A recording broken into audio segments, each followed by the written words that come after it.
প্রচণ্ড পরিমাণে ঠান্ডা লাগছে, কথা বলতে কষ্ট হচ্ছে। তো গতকালকে বিরিয়ানি রান্না করেছিলাম, তো মুরগির বুকের মাংসটা তুলে রাখছিলাম কাবাব বানাবো বলে। তো বিকালবেলা বিরিয়ানি খাওয়ার পরে হাঁটতে যায় বাসায় চলে আসি সন্ধ্যার সময়। তো এসে বাচ্চারা তো অসুস্থ, এসেই ঘুমায় যায়। তো ওইভাবে আর সন্ধ্যায় কাবাব বানানো হয় নাই। তো আজকে দুপুর থেকে সব বায়না করতেছে কাবাব খাবে, তাই চলে আসলাম কাবাব বানাতে। আসসালামু আলাইকুম, সবাই কেমন আছেন? আশা করি সবাই ভালো আছেন। একটা জিনিস খাইতে গেলে পরিশ্রম করতে হয়। বুটের ডালটা গতকাল সকালে ভিজিয়ে রাখছিলাম, পরে সন্ধ্যায় যখন আর কাবাব বানানো হয় না তখন আবার ফ্রিজে রেখে দিয়েছিলাম। তো সকালে বের করে নিলাম, আর মুরগির মাংসটার সাথে বুটের ডালটা সিদ্ধ দিয়ে দিছি। সাথে দিয়েছি একটু আদা বাটা, রসুন বাটা আর একটু জিরা বাটা। এখন সুন্দর করে সিদ্ধ করে নিছি, এদিকে ব্লেন্ডারও করে নিছি। গাইস, এই গরমের মধ্যেও অনেক ঠান্ডা লাগছে, নিঃশ্বাস বন্ধ হয়ে আসছে, কথা বলতে ইচ্ছা করতেছে না।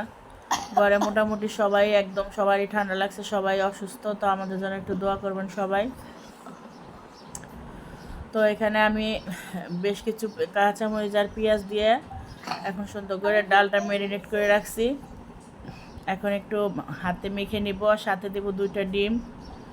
মুরগির মাংস তো আমরা প্রায়ই খাই, কিন্তু আসলে একটা জিনিস একটু টেকনিক করে বানালে সেই জিনিসটা আসলে খাইতে অসাধারণ হয়।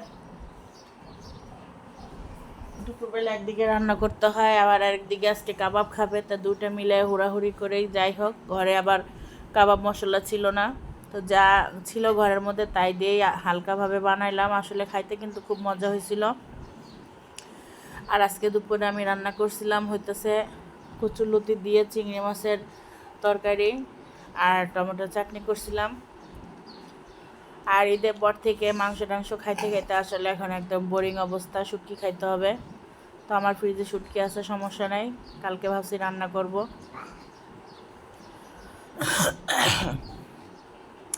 আর কোনো একটা জিনিস খাইতে গেলে একা একা খাইতে ইচ্ছা করে না, যেহেতু আব্বু বাসা থাকে না, মনে হয় যে তার জন্য রাখতে হবে বা তাকে নিয়ে খাইলে হয়তো বা ভালো লাগতো। তাই এভাবে ডিম 2টা দেওয়ার পরে হাতে অনেকক্ষণ একটু লবণ দিতে হবে, লবণ দিয়ে সুন্দর করে হাতে মেখে নিব। আর যদি দেখেন যে একটু নরম নরম হয়ে গেছে তাহলে একটু বেসন দিবেন। আমি একটু হালকা বেসন দিছি। ব্লেন্ডার করার সময় অবশ্যই একটু পানি দেওয়া লাগছে, নাহলে ব্লেন্ডার করা যায় না, কষ্ট হয়ে যায়।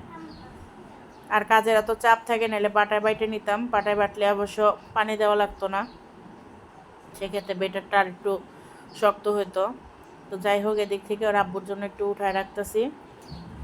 আর অনেক তেল লাগে আসলে একটা জিনিস খাইতে গেলে, হিসাব করলে অনেক খরচ।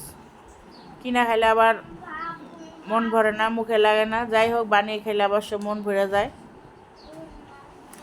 তো সবাই কাবাবগুলো খায় বলছে অনেক মজা হয়েছে, আপনারা এভাবে বানিয়ে খেয়ে দেখতে পারেন।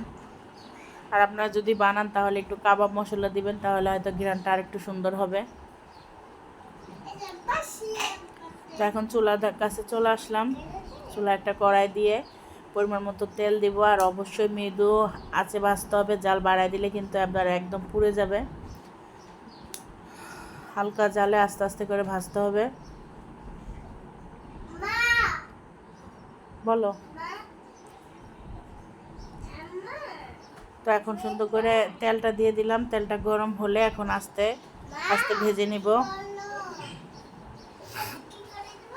আর এই গরমের মধ্যে এতটুকু পরিমাণ ঠান্ডা লাগছে বলার মতো না।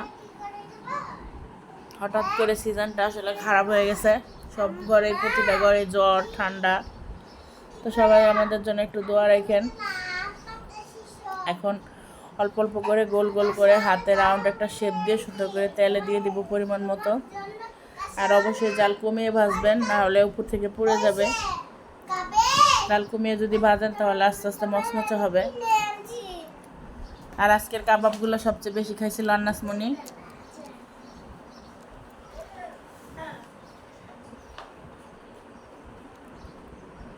আর আমরা কিন্তু আজকে কাবাব শুধাই খাই ফেলছি। আপনারা চাইলে এইভাবে কাবাব বানিয়ে পোলাওর সাথেও খাইতে পারেন, কিংবা পরোটা, নান, রুটির সাথেও খাইলে অনেক মজা লাগবে।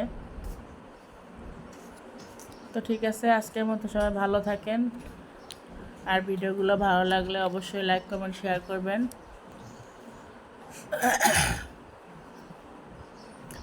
তো আজকের মতো আল্লাহ হাফেজ। ধন্যবাদ সবাইকে এতক্ষণ ধরে ধৈর্য ধরে ভিডিওটা দেখার জন্য। আসসালামু আলাইকুম। আমি দেওয়ার জন্য আম পাই না, আম মনে করেছি